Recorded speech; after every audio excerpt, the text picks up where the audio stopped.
할렐루야. 한 해의 마지막 날 예배로 출발하는 여러분들을 축복합니다. 기도하겠습니다. 아버지 하나님, 지난 1년간 우리를 지켜보호하여 주시고 이제 새로운 해를 맞는 또한 새로운 각오를 우리에게 허락하심을 감사합니다. 주님, 한 해의 마지막 날 주님의 말씀에 순종하며 주님의 뜻을 이루어드리는 삶을 살아 이 한 해를 잘 마무리할 수 있도록 인도하여 주시옵소서. 오늘도 이 예배를 통해 하나님께 가까이 나가기를 원합니다. 또한 말씀을 통해 하나님의 귀하신 뜻을 깨닫기를 원합니다. 하나님, 무엇보다도 깨달은 하나님의 뜻을 세상 가운데 실천하며 살게 하여 주시고 오늘도 우리가 하나님의 백성임을, 그리스도인임을 세상에 나타내 보이게 하여 주시옵소서.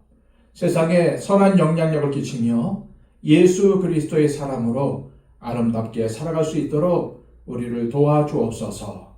예수 그리스도의 이름으로 기도하옵나이다. 아멘. 다 함께 찬송가 439장 찬양 드립니다.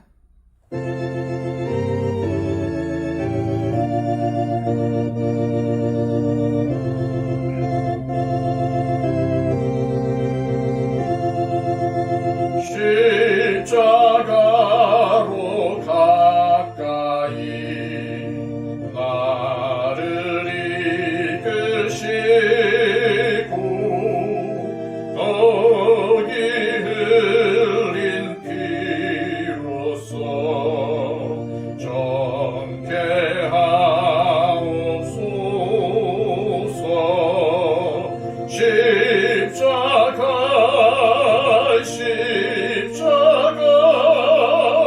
무한 영광일세.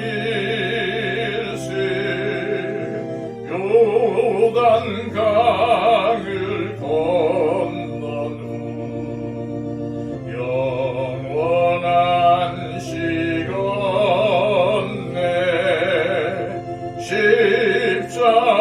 십자가에 가까이 내가 떨고 섰네. 거기 있는 새벽별 내게 비추시니 십자가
이 시간 우리에게 주시는 하나님의 귀한 말씀은 신약성경 요한계시록 16장 12절에서 21절까지의 말씀입니다.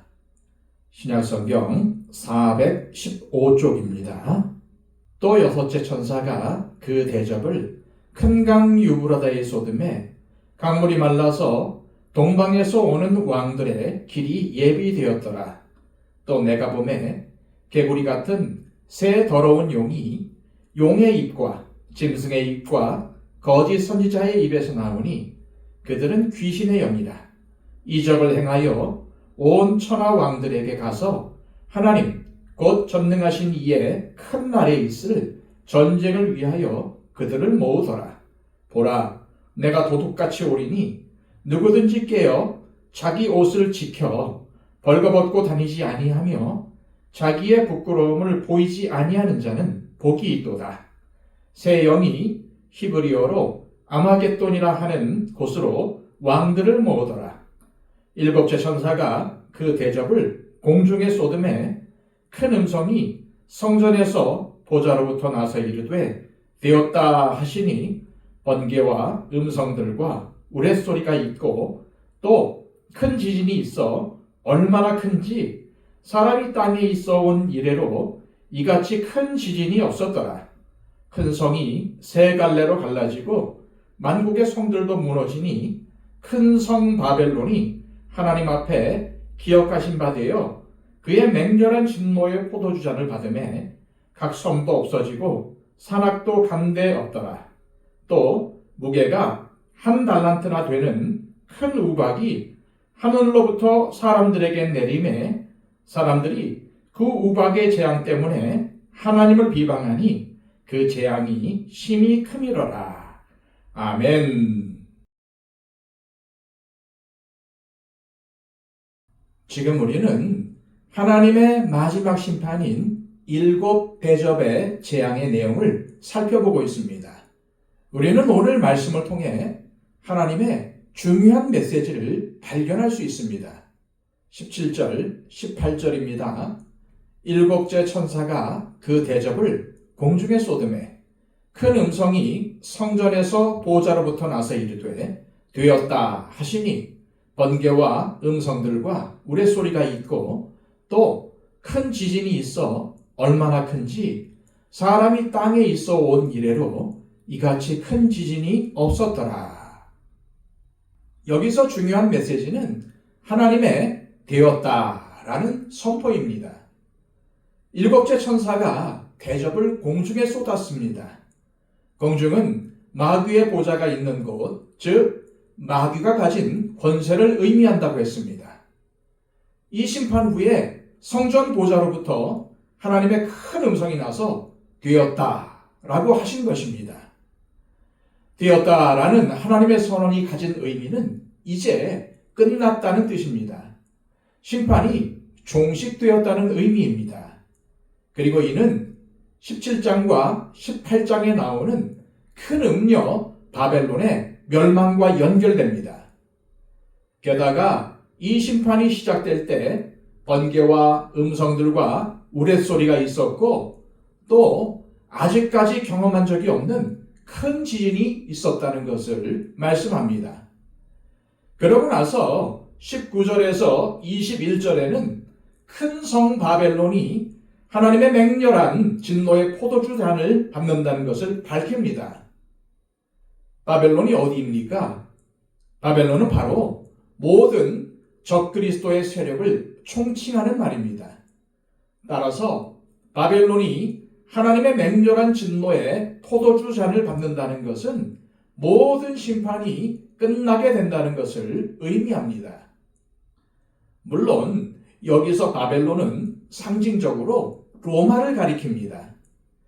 요한 사도 당시 요한계시록을 읽던 사람들은 당연히 바벨론의 멸망을 로마의 멸망으로 받아들였을 것입니다. 왜 그렇습니까? 그 당시에 적그리스도 세력의 총본산이 바로 로마였기 때문입니다. 그런데 19절에는 하나님의 기억하신 바 되었다고 합니다. 하나님께서 무엇을 기억하시고 바벨론을 심판하시는 것일까요?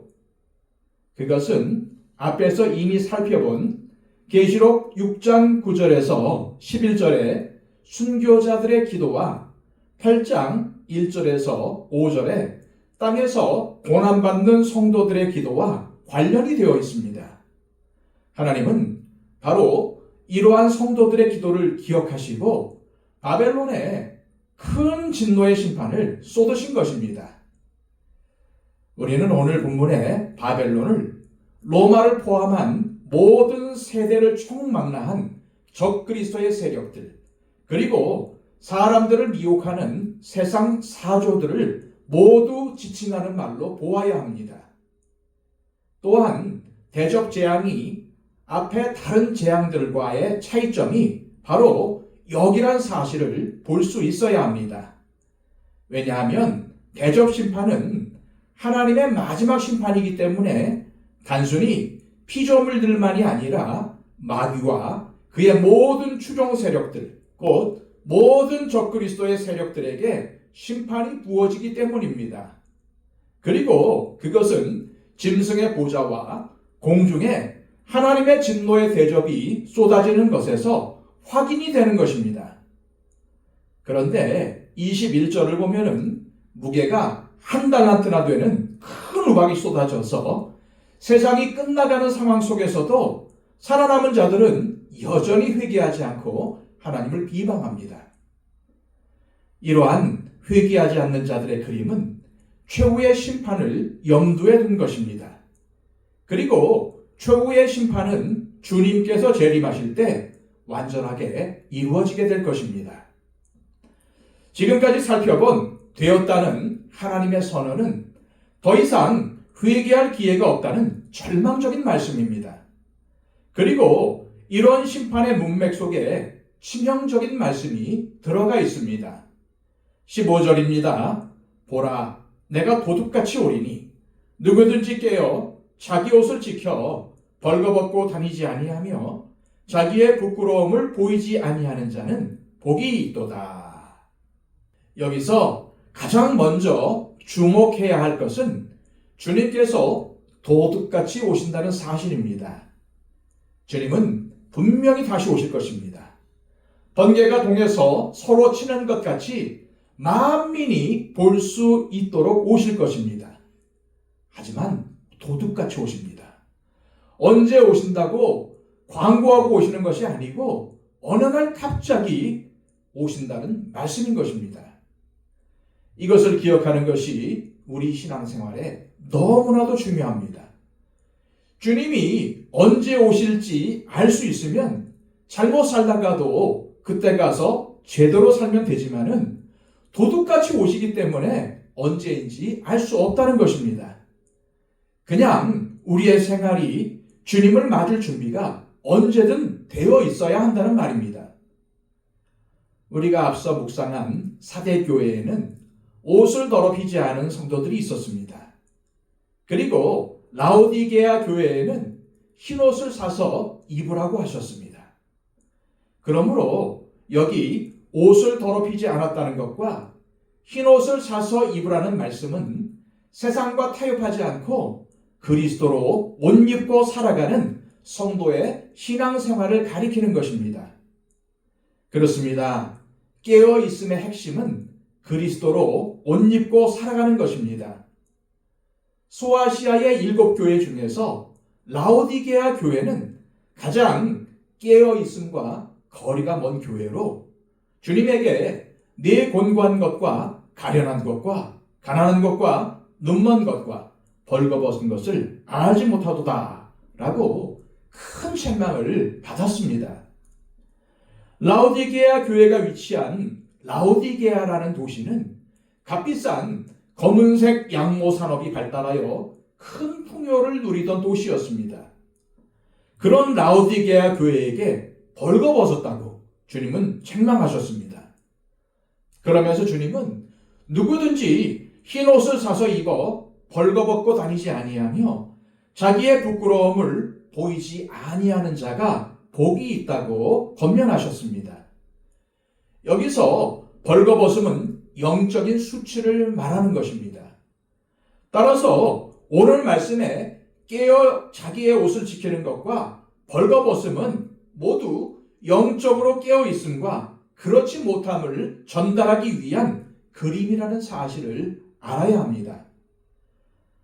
예레미야 16장에는 타락한 유다의 백성들이 예레미야에게 이렇게 질문합니다. 여호와께서 우리에게 이 모든 큰 재앙을 선포하심은 어찌 됨이며 우리의 죄악은 무엇이며 우리가 하나님 여호와께 범한 죄는 무엇이냐? 이것이 바로 영적으로 죽어 있는 자들의 모습입니다. 하나님의 말씀을 듣지도 않고 들어도 행하지도 않고 바알과 아세라 등 우상을 숭배하며 하나님께 순종하지 않았던 백성들이 우리가 무엇을 잘못했느냐고 묻는 이 기막힌 장면이 바로 영적으로 깨어있지 못한 자들의 대표적인 모습인 것입니다. 말라기 선지자의 시대에는 제물로 바칠 수 없는 눈멀고 저는 것을 하나님께 드리면서 우리가 무엇을 잘못했느냐고 대드는 사람들이 있었습니다. 예수님께서 이 땅에 오셨을 때 예수님을 메시아로 인정하지 않는 사람들은 주님을 계속해서 시험하고 도전합니다. 주님의 말씀을 듣지 않습니다. 깨어있지 못한 것은 바로 이런 것입니다. 말씀을 들어도 깨닫지도 못하고 순종할 마음이 없는 것, 고개를 빳빳하게 쳐들고 주님께 대드는 것 말입니다. 반면 깨어있다는 것은 우리의 삶에 하나님의 말씀이 드러나는 것, 즉 어떠한 행동을 할 때 하나님의 말씀이 내 삶을 지배하고 있어서 하나님께서 싫어하시는 행동은 버리고 하나님께서 기뻐하시는 행동을 하는 사람, 그 사람이 바로 깨어있는 사람입니다. 그러므로 하나님의 말씀이 여러분들의 생각과 마음속에 늘 머물러 있게 하십시오. 그리고 무엇보다 하나님의 말씀에 순종하기 위해서 마음을 쓰시고 하나님의 말씀이 기억나서 주님께서 기뻐하시지 않는 행동을 그만두는 그런 사람들이 되십시오. 하나님의 말씀이 삶의 원리가 된 사람, 어떠한 상황에서도 다른 사람들을 배려하는 것이 습관이 되어 야단치고 책망하는 자 행세, 주인 행세를 그만두고 섬기는 사람, 깨어있음은 성경을 많이 읽고 오랜 시간 기도하는 것만을 말하는 것이 아닙니다. 내가 먼저 섬기고 베풀고 용서하고 사랑하라는 주님의 뜻에 순종하는 삶을 의미하는 것입니다. 깨어있으라. 이 말씀은 요한계시록을 통해 우리에게 말씀하시는 주님의 가장 중요한 말씀 중 하나입니다. 이 시간 기도하실 때 하나님 아버지 12월의 마지막 날, 한 해의 마지막 날에 우리에게 주시는 말씀은 깨어있으라는 말씀이었습니다. 그리고 깨어있다는 것은 잠도 자지 않고 오랜 시간 성경 읽고 기도하라는 것이 아니라 주님의 말씀에 순종하는 것이 삶이 되어 우리의 삶을 통해 주님의 말씀을 드러내는 삶, 낮아져서 섬기고 베풀며 먼저 용서하고 사랑하는 것임을 알아 이러한 삶을 살게 하옵소서. 기도하시기를 바랍니다. 111 기도를 통해서 우리의 중보가 필요한 분들을 위해 기도해 주시기를 바랍니다. 다 함께 기도하겠습니다.